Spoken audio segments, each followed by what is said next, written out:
सूक्ष्म जीव यानी माइक्रो ऑर्गेनिजम्स इतने नन्हे होते हैं कि आप उन्हें अपने नग्न नेत्रों से नहीं देख सकते।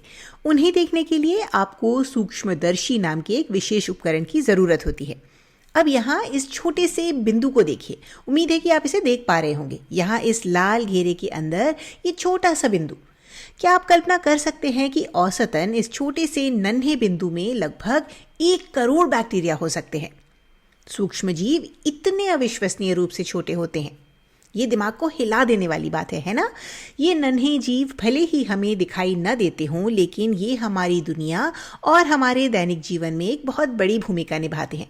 तो चलिए हम आगे बढ़ते हैं और इन शानदार सूक्ष्म जीवों के बारे में और बात करते हैं।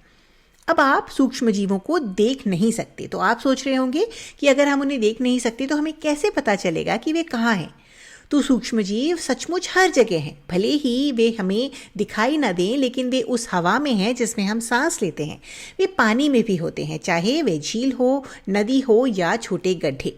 वे मिट्टी में भी पाए जाते हैं, जहाँ वे पौधों को पोषण देने में महत्वपूर्ण भूमिका निभाते हैं। सूक्ष्म जीव हमारे आसपास के पौधों, जंतुओं और यहाँ तक कि हम मनुष्यों का भी हिस्सा हैं। उदाहरण के लिए उनमें से कुछ फलीदार पौधों की जड़ों में रहते हैं। ये हवा से नाइट्रोजन को पकड़कर उसके स्थिरीकरण में मदद करते हैं, जिससे पौधे को प्रोटीन बनाने में मदद मिलती है। और पता है, हमारे हाथ धोने के बाद भी हमारे हाथों पर 10 से लेकर 1 लाख तक सूक्ष्म जीव हो सकते हैं। ये काफ़ी हैरान करने वाला है ना? वे कूड़े कचरे और सीवेज जैसी जगहों पर भी हर जगह पाए जाते हैं।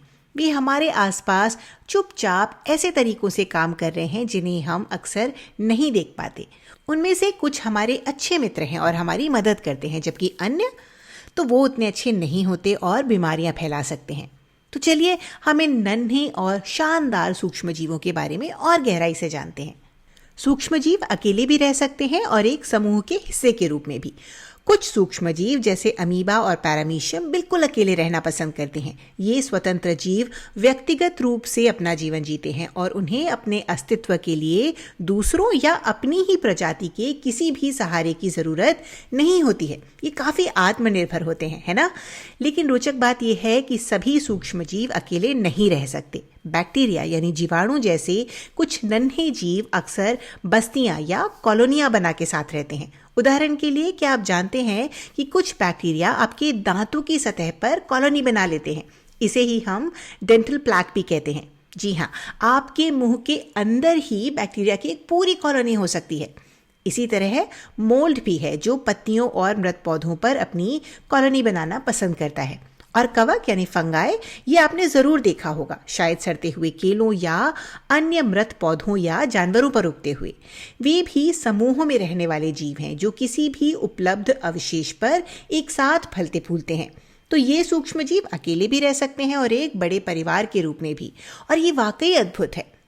क्या आप जानते हैं कि सूक्ष्म जीव या तो एक कोशिकीय यानी यूनिसेल्युलर हो सकते हैं या बहुकोशिकीय यानी मल्टीसेल्युलर। चलिए इसे और गहराई से समझते हैं। एक कोशिकीय जीव केवल एक ही कोशिका से बने होते हैं। यहाँ यूनि का अर्थ है एक, और एक कोशिकीय में भी एक आता है।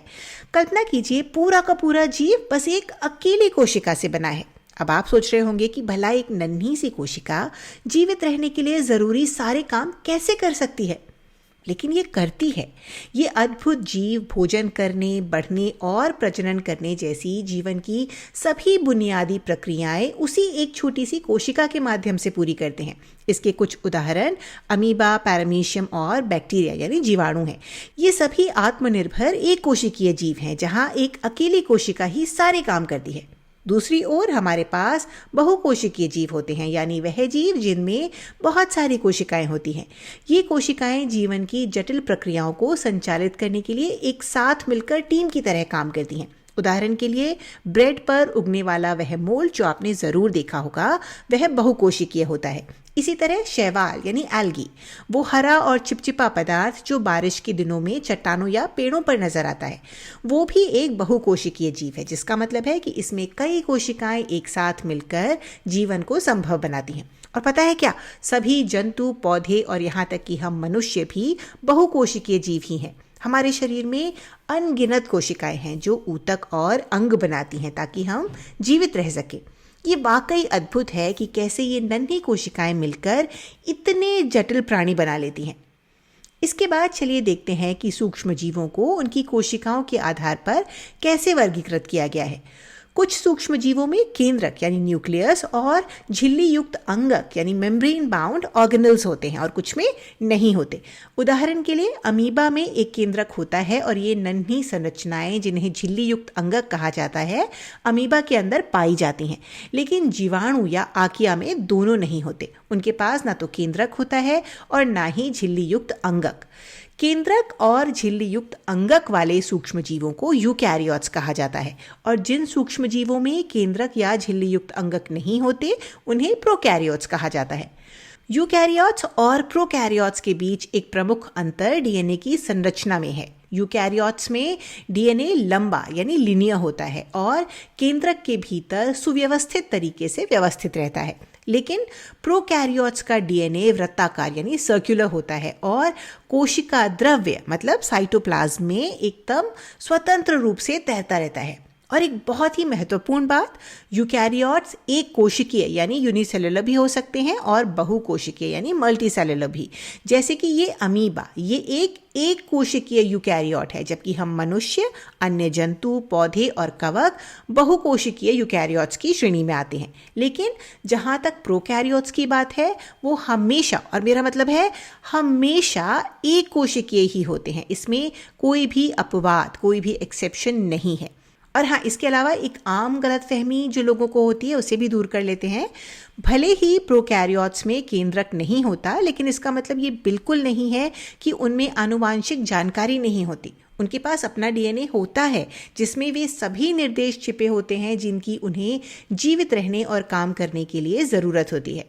तो बस कोशिका की इसी बनावट और संरचना के आधार पर हम इन्हें यूकैरियोट्स या प्रोकैरियोट्स के रूप में वर्गीकृत करते हैं। लेकिन सूक्ष्मजीवों को केवल इस आधार पर वर्गीकृत नहीं किया जाता है कि उनमें केंद्रक है या नहीं। उन्हें उनके अनोखे आकार और जीवन जीने के तरीकों यानी जीवन प्रक्रियाओं के आधार पर भी अलग अलग समूहों में बांटा गया है। उदाहरण के लिए हमारे पास शैवाल हैं, कवक हैं, जीवाणु हैं और अमीबा जैसे प्रोटोजोआ भी हैं। इन सबको उनकी शरीर की बनावट और जैविक क्रियाओं के आधार पर पहचाना जाता है। और भला हम विषाणुओं यानी वायरसेस को कैसे भूल सकते हैं। विषाणुओं की बात आते ही कोविड-19 द्वारा मचाई गई उस भारी तबाही की याद ताज़ा हो जाती है जिसने 2019 से लेकर 2021 तक पूरी दुनिया को हिलाकर रख दिया था। इसने हमें दिखा दिया कि ये नन्हे सूक्ष्मजीव कितने अविश्वसनीय रूप से शक्तिशाली हो सकते हैं। तो चाहे वह पौधों की मदद करने वाले हमारे मित्र जीवाणु हो या बीमारियां फैलाने वाले वायरस विषाणु, इन नन्हे चमत्कारों को कभी भी कम नहीं आंका जाना चाहिए, है ना।